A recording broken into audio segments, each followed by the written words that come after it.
Welcome to AutoBot YouTube channel. Myself Rahul. Today we are going to learn about how we can do the user and role management in Jenkins. So in the last video, I clearly mentioned like a Jenkins is a CI/CD automation platform, which is based on Java, right? And there are many plugins available to extend the capability of Jenkins. And for doing this user and role management also, we have to install the necessary plugins. Okay.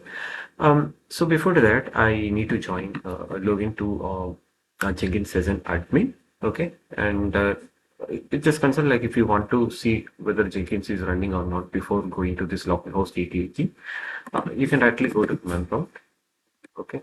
Just directly you have to open as admin, run as administrator. Okay. Then just type SC query, then Jenkins.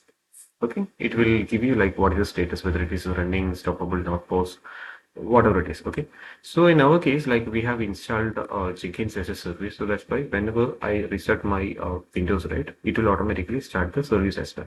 Okay, so I'm going to log into my account as an admin. So once we log in as admin, what is the next step? Like we have to modify the authentication strategy, right? So how we need to authenticate to a Jenkins. So for that, let me go to manage Jenkins. Let me go to security. Okay, so if you scroll down here, you'll be able to see the authorization. Okay, so logged in users can do anything. Okay, so here it means like it doesn't have any privileges, right? We have provided. So there are other authorization methods also available. So in this video, we are going to cover role-based strategy. Okay, so I'm just going to select a role-based strategy. So this is required for implementing the role-based authentication. Okay, in GitLab, sorry, in Jenkins. So I selected this authorization. Next, as I mentioned, like we need the plugins to be installed. Okay, so let me go to plugins. Okay, and we have to search for a role. Okay, so I believe the essential is already installed when I installed the Jenkins. So let me go here, install the plugins. Let me search for role. Okay, so here you can see role-based authorization strategy is already installed. Okay, so you have to install it and you need to enable it. Okay, so this is the second part.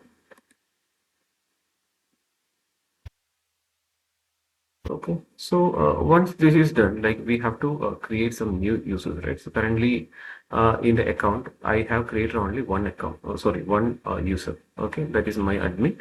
So let me create some new users. For that, what we have to do, just click on create user. I'm going to create some new user, maybe AutoBot developer. Okay, AutoBot developer. Then password, going to use the same password. Confirm password. Then full name AutoBot developer. Okay. Then email address, I'm going to give my same email address. Create the user. I'm going to create one more user, AutoBot tester. Okay. Your password also I'm going to give the same name. Then full name also I'm going to give the same name. Then email address I'm going to give my email address. Okay, so we have created three users. Okay, so how we are going to manage the roles for this particular three users? Okay, so that is also very important if you're going to work on different projects, and if you want to set some hierarchy, or just consider like if you have some restricted projects, and if you don't want to give the permission to all the developers or all the testers to the particular project. Okay, or just consider if you have developers plus tester, you should give the different permissions, right? The tester should not able to check any code to the development code. Also, they should not make any alteration, right? So, like that, you have to make the roles. So currently, what we did, we created the users. Now we are going to manage these users. Okay. So for that, here you can see if you go to security, manage and assign roles will be there. Okay. So just click on that. Okay, by default, we have only one global role, that is admin. So admin will be having access to do all the things. Okay, like credential management, agents, the jobs, run everything. Okay, you assume everything. Admin will be having privileges, and item role is nothing but like if you want to give a privilege to some particular project and all. Okay, so like that, you will be having different roles here, agent roles and all. I will give a walkthrough later in the coming videos. Okay, so currently we are going to set up a global role, which is global to all the projects. Okay, and for this particular account, so what I'm going to do, uh, first, I'm going to create a new role called the developer. Okay, I'm going to add one more role called tester. Okay, so here we have to select like what are the permissions that we can give for a developer. Okay, so credentials, I'm now going to give in a permission here, jobs. Okay, developers can build. Okay, if they want to build it in any dev or any other environment, we can give the permission to them. Okay, move, delete, discover. Okay, all these permissions we can give, create, then run, replay, update. Okay, create, read. Okay, so I'm just randomly selecting something. So tag. Um, if required, we can give like mostly if there is any releases and all, we have to tag that particular commit, right? So for that, maybe we can give the permission to developers, or it can be done either by any solution architect or the admins. Okay, I'm just going to give this status as well, and the metrics also. I'm just going to give. Okay, and for the tester, maybe just as like if they have some automation testing requirement, and if they want to execute their pipeline. Okay, so I'm just giving the access for the build. Okay, and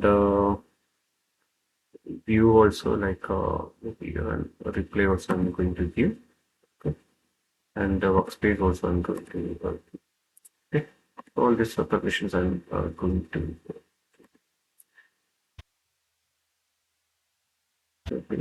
Permission. Okay. So this is how I selected the roles for the different uh, roles that I have created. So these are the global roles that is available in Jenkins, and you can select it and assign to the respective roles that you have created. Okay, click on apply. Click on save. Okay, so now what we have done, we have managed the roles. We have created two new roles called a developer and tester, and we assigned a few of the available roles in Jenkins. Now we have to assign these roles to the newly created users, right? So for that, I'm going to assign roles. Okay, so here global roles, here you can see like my name is Sir and I have admin privileges. Okay, so just consider if you have a group already created and if you want to assign some role, you can select that. Or if I want to add a user, you have to click on add user and I need to invite the particular user here.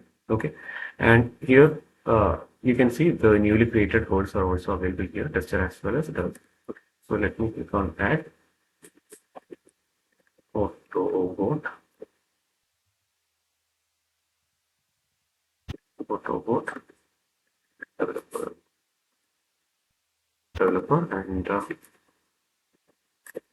AutoBot tester. Okay, so these are the uses that we created. So what are the roles I'm going to give? I'm going to assign these two roles to the users. Okay, so that's it. It's very easy, right? So we have added the roles, then apply it. Click on save. Okay, so this is how you can give the create new roles and assign to respective users. So currently, I log in as a admin, right, as Rahul. So that's why I'm able to access all these services. So let me do one thing. Let me log out, and I'm going to log in as AutoBot. Maybe I'm going to log in as AutoBot. Okay, the overall read or some rows are missing. Maybe let me do one thing. Let me log out. Okay, then I'm going to support developer. Let me sign in. The overall read overall or read permission. Okay, so I believe something we missed. So I'm going to do one thing. So assert me. Let me go to the user management again. Manage Jenkins.